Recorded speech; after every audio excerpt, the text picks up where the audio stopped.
Hello, I'm Bill Rogers with the Rogers Shooting School and Rogers Holster Company. I'm here to demonstrate our newest cleaning kit in conjunction with our chemical set. The cleaning kit now comes in a package like this with all the components, and there's additional components on the back, if you'll see. You can take out those components and choose just what components you'll use for your own firearms and put them in this very small bag so that you can reduce the size of the kit that you're going to carry. We're going to demonstrate the newest kit, and we're going to demonstrate it by cleaning a rifle. One of the things that we've changed, that you might even notice here, is one of the Squeeg-Es is marked in yellow, and that's the 22 caliber Squeeg-E. In past, we've noticed that sometimes it's difficult, especially when the Squeeg-Es get a little bit used, to actually read the caliber on them. And our customers sometimes get the 240 caliber confused with the 22, and the 240 caliber is very difficult, if at all possible, to pull through the barrel of 22 caliber. So we've marked the 22, which is also 5.56 millimeter, 5.56 millimeter, and it's marked in yellow to eliminate that confusion. So we're going to start off with, first of all, if you're not familiar with our chemical cleaning kit, you should go on our website and review the chemical kit. But the key to the chemical kit, of course, is our solution that we use as a lubricant and a preservative that's all water-based, and what we call our gel, cleaning gel, which cleans everything but the bore. And then there is our bore cleaning compound, which is very aggressive toward copper and lead fouling. And then finally, our premium lubricant. If you go on our website at holsterops.com and review the product, you'll notice that we have the MSDS sheets as well as the lubricant tests that are available, and you can compare those lubrication and corrosion resistant tests against other products if you can find that they will actually cite those. We're going to start off with, I've disassembled the rifle to make the video go a little faster, and we now, in the newest kit, we actually are including a brass cleaning rod. Now, if you reduce your kit down to the size that you don't use or don't carry the brass cleaning rod, and you're only using the pull cable, then we highly recommend that you use our specialized 22, or it's actually 50 caliber, but it's designed for the 22. And it's proprietary. It has a red anodized top that identifies it. If you're going to use just a cable and just a brush to clean the barrel, it's necessary to use this because you have to clean the chamber, and if you use just a bore brush doesn't have the same diameter to do anything to clean the chamber. What I recommend now, since we offer this brass rod, and it will fit into your kit when you take it down, is I recommend that you use a 22 or a 5.56 actual bronze brush. And the only reason is that we're going to show you how to clean the chamber from the back using the brass rod, and it just goes a little faster. We find that if you're using the bronze brush with our chemical compound, it only requires 4 pulls to clean the bore. Whereas if you're using the nylon brush, we recommend 6 to 8 pulls through, and it's also cleaning the chamber. We're going to start off though by trying to break down the carbon and copper inside of the barrel itself. So we're going to use this cleaning, our bore cleaning compound. You need to shake this aggressively. It's got an agitator in it, and it's the only, the lubricant also has an agitator. But you want to shake this until it loosens up real good. Then you're going to take, in this case, we're going to take our regular carbine pull cable. And if you notice, our pull cable is designed so that both ends spin. This is necessary to clean the rifling properly, because the brush and also the squeegee have to follow the grooves as we're trying to clean this. So if you've got a kit that doesn't allow this to spin, then it's not very useful. So what we're going to do is we're going to just take and load this into the chamber in, and just as it starts to go in, I'm going to take the bore cleaning compound now and pop the top on it here. Let's just make sure that it's on right. And we're going to put about 6 to 8 drops. We can drop it right into the Drop it right into the chamber area, but we want to get some on the brush as well. And then we're going to use a pull handle, and this is the pull handle that comes with the kit. And simply, if you just load it in just like so, we're going to take and pull it through. And the first time that it comes through, you'll notice it's fairly difficult to pull through. Now this compound is a heavy, thick kind of compound, and it prevents it from spraying all over you and all over your table and so forth. So we're going to do it, again, the first time you pull it through, it doesn't get the compound all the way up to the muzzle end.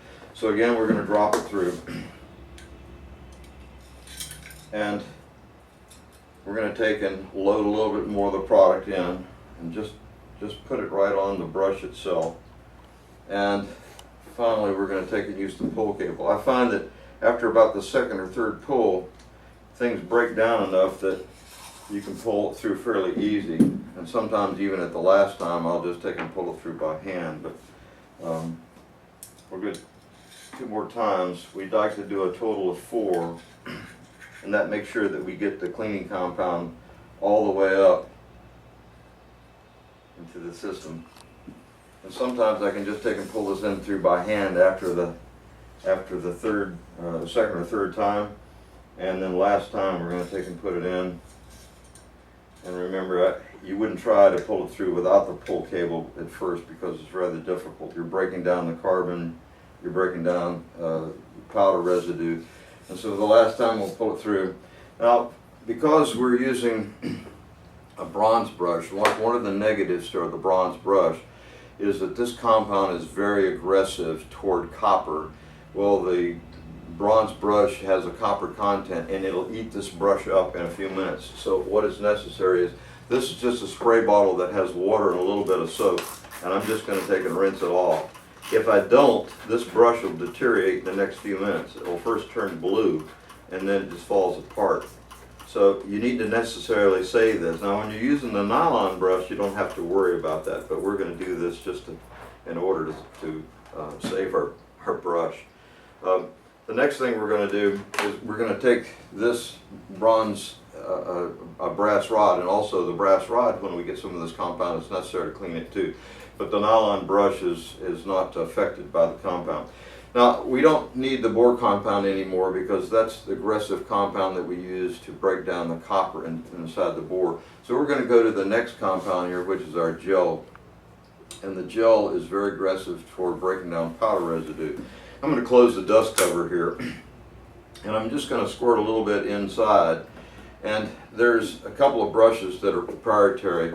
This little brush you call right here has a nice little end that we can use to actually clean a part of a bolt assembly, but it also has a really stiff bristle that I use to go inside of this, and I actually use it to clean the gas tube system that's coming out, as well as the rectangular area where your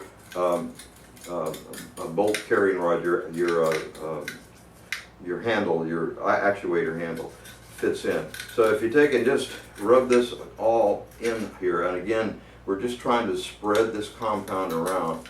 And I also want to put it right around the dust cover because it collects a lot of debris right where the dust cover opens. It gets a lot of debris.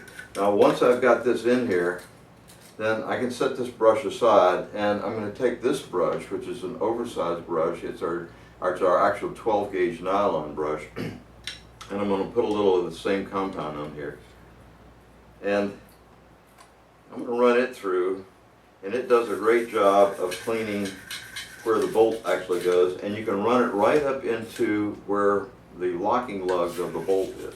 So I use it to clean the locking lugs and also the round area of the upper to clean the carbon off. Now, once you've done that, you've done everything now, but you haven't cleaned the chamber. So I'm going to take this brush off, and I'm going to go to our 20 gauge brush. And the 20 gauge brush does an excellent job of actually cleaning the chamber. Now, since the chamber only has carbon and powder residue, it doesn't have copper, we don't need to use the bore cleaning compound. So all I'm going to do is just put a little more of our clear cleaning gel, and I'm going to go right in here, and I'm going to press it all the way up until it stops. Now what it's doing, it's stopping when it gets to the neck of the cartridge. but that's not a problem because our bore brush actually broke that loose. So now I'm just going to cycle it through a few times.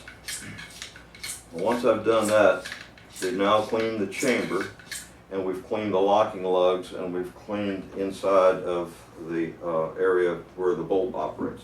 So I can just set it aside. We want those chemicals to actually work for us.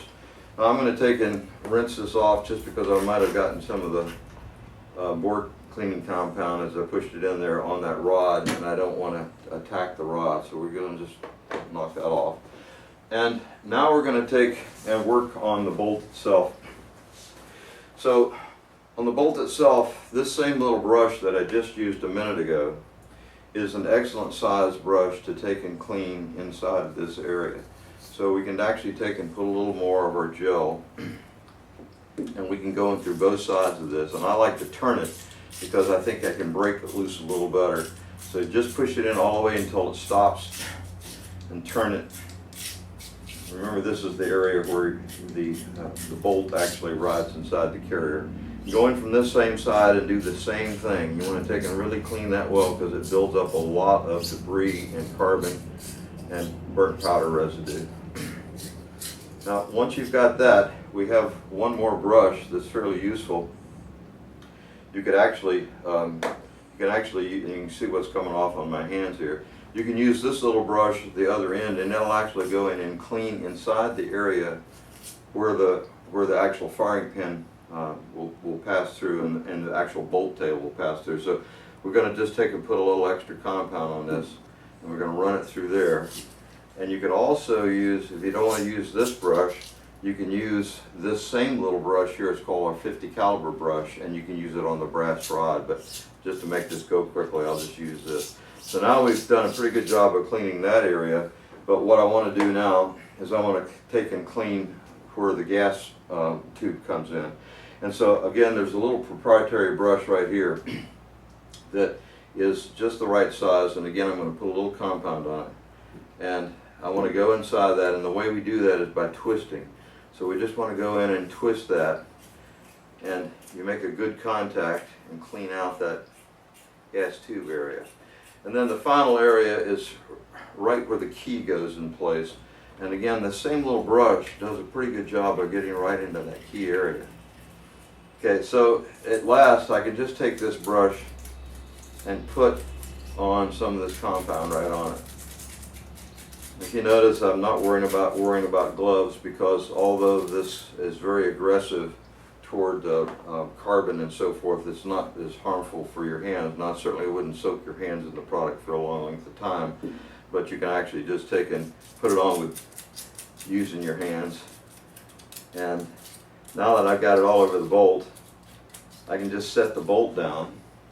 Now we're going to take in the firing pin. You'll notice the firing pin gets a lot of carbon built up on it, and to the point that it finally will get to the point that it may even cause malfunctions. So using that same little brush, we're going to just take and coat the firing pin. And you'll notice that, I don't know if it's clear enough on the camera, but this thing started out black and now it's becoming silver like it's meant to be. Once you get the chemical on it, you want to just leave the chemical on it. If you can leave it up to a couple of minutes, it helps break it down. I'm going to do the same thing to the key. Put a little compound on the key here and make sure that it's brushed. And then we're going to get to the bolt itself. You'll notice it again where the firing pin passes through. We want to take and clean that, so we'll use that same little proprietary brush we talked about. And again, I use it by turning it. So we're going to take and put it through and just turn it as we pass through that area. It tends to do a good job of breaking. Always turn clockwise because this is threaded into the handle, and so even when you're pulling it out, turn it clockwise so that it doesn't unscrew it from the handle. And just work it all the way in, work it all the way out. And so now the next thing we're going to do is we want to take and clean the locking lugs and also the extractor. I don't necessarily remove the extractor. I find that the little brush that we're going to use, again, we call it a tomahawk brush. It's a special brush made for us, and it does a superb job of cleaning the locking lugs and also behind the extractor. So if you take, and also it cleans the bolt face. So it's designed to do just that, to get behind the extractor, clean the bolt face, and also if you go on top of each one of the locking lugs itself, and it'll break it down. So again, just use that little brush. It's a stainless brush. It's not affected by the chemical, and it does an excellent job of cleaning that. The final thing we're going to worry about cleaning is one of the most difficult things to clean. We call it the bolt tail, and it's the face and the tube right in front of your gas rings. And I only use this bore cleaning compound on that part. You could actually use the gel as well, but I find that since the bore compound is a little more aggressive, so what I'm going to do is I'm going to put a little bit right on the face, and then we have a special tool that we make. It's injection molded out of nylon with about 40% glass fiber. And what that means, and we do a special technique when we mold it to try to get the glass to go to the surface. But as you use this and the plastic abrades away a little bit, what it does is it leaves more and more glass, and conforms to the configuration of your bolt tail. So what you do is you can put it on, if you're out in the field, you can turn it by hand. But what I recommend to actually make this thing really go fast is we've got an adapter that adapts that same part to a drill. So all you have to do is just run up to a drill, and you can see what just came off of my fingers here by doing that, but I'm going to put a little bit more on that, and it's going to take and clean that surface. You can run it clockwise and run it counterclockwise, and when you finish, you've actually taken and polished that whole surface. The final thing is sometimes I get some compound in there, so I want to go back into the firing pin area and use that same rod that we talked about and clean out anything that I may have gotten inside of there. Now, once you've done that, all of these parts, or most of these parts now, have some compound on them.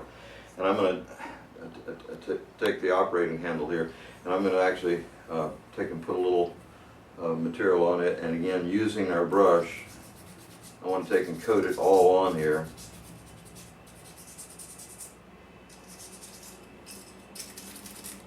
And again, just let it sit for a minute. The final thing is, of course, the lower unit, the receiver here. And what I find about the receiver is it doesn't get nearly as dirty, of course, as your upper or your bolt assembly. But I'm going to take and just put some of this compound right in it. And again, take the brush that we just used, the same brush, and just go in and work it as far as we can get it. Cover the hammer. One of the most important parts to cover is right here, your bolt stop. And the bolt stop builds up carbon on the face, so I actually make sure that I work some really good into that bolt stop. And then what you want to do is safely let the hammer down so that you can get the hammer sear combination again. And again, you just put a little bit of this compound. Remember, it is water soluble, and we're going to come back and clean it off with a little bit of soap and water in a minute. But all I want to do is get down in there. It's necessary to use this brush right here to get there because it's got stiff bristles that are relatively thick. If you use a real fine bristle brush, I found that you wind up by leaving some of the fibers inside of the action, and that's something you don't want to do. So we're going to take and right up here where the buffer, where the actual buffer is itself, we're going to take and put some on the thread to get that coated. And you can go inside of the magazine well area and put a little compound. Okay, so now that once we've got it set aside, I'm going to take and wipe off some of the nastiness here on my hands so that I can do the rest of this cleaning. What I've got here is just a spray bottle that you could buy. Any kind of spray bottle will work fine, and I want it to come out in a stream. So let's just adjust it so we have a stream. There we go. So it just has a little soap in it. All I've done is just mix a little soap. Now if you're working at your sink, you could just use a little bit of a brush and you don't even have to use a spray gun. But what I'm going to do now is that we've already done an action of cleaning all of this. So what I'm going to do is I'm just going to hold this up, close the dust cover, and I'm just going to take and put a little bit of this soapy water in here. And then what I'm going to do is I'm going to spray it right down inside of the chamber action. And what we're trying to do is we're trying to break loose, especially around the chamber area and also your locking lugs. So we went in there with a brush and we broke it up pretty well, but I'm just going to follow now, and I'm going to take one of the brushes that we use, and I'm going to rinse it off because it's got so much junk on it right now. So we'll just take, and that's what soap is used for too, is that we can clean the brushes up real well. So once I get this up, I'm going to just follow inside of where the chamber and the locking lugs are, and I'm just going to do a brief movement here to make sure that we break that all loose. And then I'm going to take the same little brush that I just had right here, and I'm going to take and come inside and cover the rest of this that I just cleaned. Make sure that we've got it really nice and clean. And then again, I'm just going to take and squirt it. And if you've got in your sink, if you've got your kitchen sink, you've got one of the nozzles that comes loose from the sink, you could just take and squirt it down there. But all we want to do is just take and rinse this up, and we're going to rinse everything down. We want everything going out the barrel. Now, once we've done that, we're going to just take and follow with just regular water. Set that down for a second. Open this up. And the regular water is just to take and get any of the soap out that we've had. Rinse it all out. It's difficult to see, but I just washed a whole bunch of trash out of the gun into this container. Now, then make an inspection to make sure that you've gotten everything out. And you'll notice if you haven't broken something loose, when the water comes off of it, it'll bead and leave you a witness mark of where you've left something that you should clean. This looks pretty clean at this point. And so what I usually do at this point, I just want the water to run out.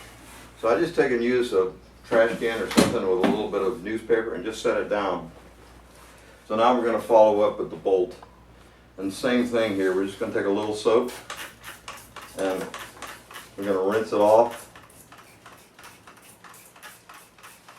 And we're going to take and follow with the brush. Remember, everything that we've brushed before, I like to follow with a brush, usually the same brush, but you just want to make sure that you've broken loose that carbon material and got it out of the operation. And I can rinse it off. You can usually make a visual inspection, but you can also feel it. So once I've taken and used a little bit of soapy water, I'm just going to follow now with the regular water. Clean the bolt off. We'll follow with every part the same way. So the firing pin, I'm just going to, if you'll notice too, my hands are getting clean now because I'm using a little bit of soapy water to get the stuff off the other parts, and it'll actually help get the stuff off your hands. And again, just follow with regular water. So you've got what you do now is the bolt. So we're going to take the bolt, do the same thing. We're going to clean it off, and you can see now when the stuff that's coming off my hands is the stuff that's on the bolt that we're rinsing off now. And I want to take and cover the firing, where the firing pin goes, so I'll actually follow with the brush again and make sure that that's cleaned out. And again, just give it a shot. And behind the extractor, and make sure that your locking lugs are clean. And we'll just finish that with water. Carry the operating handle, same. Just shoot some soap in it. And rub it with your hands, and you can see the dirt that's coming off of this now. And I'm going to actually take and use one of my brushes here to make sure that I've got this area clean. Again, just by letting the chemical sit on this thing for a minute, it will take and break down almost all of the carbon and dirt matter that you got on here. And so now, once I've got that, just shoot it one more time. Again, you can feel it with your hands and make sure that you've got it clean. And follow with water.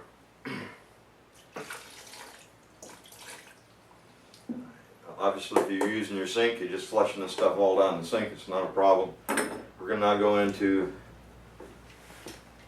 your receiver here, and we want to take and shoot some soapy water into that, every bit of it.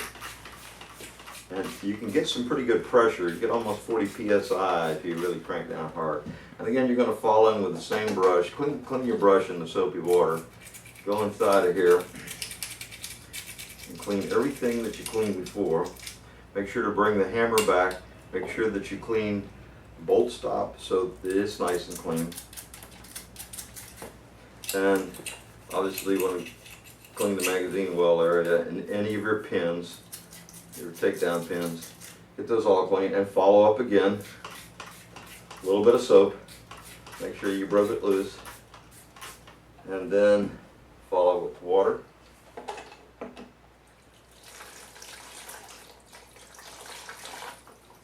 And just give it a little bit of a shake to shake the excess out. Now once you've accomplished this, what we're going to do is we're going to go back again to your upper, and this is the magic compound right here. Now you have a choice of mixing this with regular water, and if you wind up by using city water, it has chlorine in it. This will be a milky compound. It looks kind of a milky white compound. It works the same, but it is distracting to look at. If you use distilled water, it'll come out clear like this. And what this is we use alcohol. You can use the 70% or 90% alcohol. Now, if you don't like the smell of alcohol in your house, I recommend that you use water. But if you're going to work in your garage or outside, the neat thing about the alcohol is it flashes off rather quickly. So it allows us to dry this whole operation. Now, this is the compound that we mix right here, and it's a concentrate. It's a 1 to 5. So you put 1 part of this, you put 5 parts of alcohol or water. And what this will allow us now is we can take and spray it anywhere. Need to open this guy up. And again, I want this on spray. I don't want it on stream so much. And I can spray it anywhere on this gun. And what it does is it mixes with water because it has an affinity to mix with water. But it takes those same water molecules and it turns them into an anti-corrosion inhibitor, as well as a lubricant. And this is new technology for rifles, and we've spent a fortune in developing this technology. But it's really not new technology. Our water pumps and radiators and engines have been, for the last 30 years, lubricated and kept corrosion resistant with a water-based compound. And almost all the shops that are running a CNC machine equipment and so forth are using a water-based lubricant and corrosion-resistant product. That's what this is. So don't be concerned. Any place that's got water on it, once this reaches it, it's going to do a phenomenal job of converting that into a anti-corrosion and also a lubricant product. Now the last thing we're going to do is we're going to take this 223 Squeeg-E and we're going to pull it through. Now that'll pull out anything left that's in the barrel and also this lubricant compound that we put through here. It's important that you make sure that you've got lubricant in here before you try to pull this thing through, because if you try to pull the Squeeg-E through a dry bore, you're not likely to get it through, and if you do, you've destroyed it. So make sure that you've got fresh compound that you sprayed in here. And again, we're just going to take, and I'm going to use a pull handle because it's rather difficult to pull this Squeeg-E through. This Squeeg-E is going to take and remove anything that's left, and so we don't use a patch at all. We're going to pull it through, and it takes and removes anything that's left in it. And it should be relatively clean because we've just taken and washed all of this out. You want to do an inspection always. And I find that every time I inspect one of these things, it's incredible how clean this thing is. It's actually, you can see the tool marks are still in the bore. So once I've done this, all I want to do now is set it back in the trash can in this position and let everything dry. We don't have to do anything else to it. We're going to do the same thing now with all the rest of the parts. We're just going to take and spray them. You don't have to use a lot, all you have to do is coat it. And what you'll notice is that once these things start to dry, they have lubricity built into them, which is kind of neat. but they also have a finish that goes into the pores of the metal, and as it dries, it gives you a nice, smooth, lubricated finish.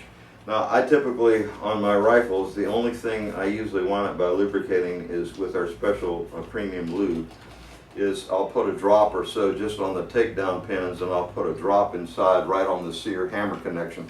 I found that the more lubrication you put on these weapons, the dirtier they get faster. And so if I'm going to shoot your rifle just 2,000 rounds or so, I don't worry about doing anything else to it, because once you start putting any one of the break-free or any of the CLP products in the weapon, the carbon and powder residue begins to build on that, and so you have to keep it wet if you want to keep the gun running. So what we find is the guys that are using those products, every several hundred rounds they're squirting in lubricant, and what happens, it gets all over them, all over the gun, it extrudes the matter. Now the guns will run that way, but we find the guns will actually run as good or better if it doesn't have all that lubricant, because it's not accumulating the sand and dirt. And again, in a real environment, dirty conditions and so forth, with you have a lot of lubricant on the gun's not going to run well unless you keep it wet. So now we've actually coated everything. I'm going to make sure that I've coated even the outside. The only thing I try not to get the lubricant on is the pistol stock. It will not hurt any of the plastic. It doesn't hurt any part of the plastic, but I don't need extra lubricant on the grip itself. So once I've done this, I can just take and let it dry for a few minutes. And again, I would go back in after it's totally dry, and I'd take our special lubricant, and I always like to put a drop right on the sear and the hammer engagement, just so that I've got a nice smooth trigger pull, and maybe a drop or so on our takedown pins. But essentially that's all we have to do at this point, and all we have to do now is assemble the gun. We can assemble the gun wet and go right out and start firing it, but with the alcohol on, usually by the time I've assembled this gun, it is really dry and ready to go. Thank you for watching.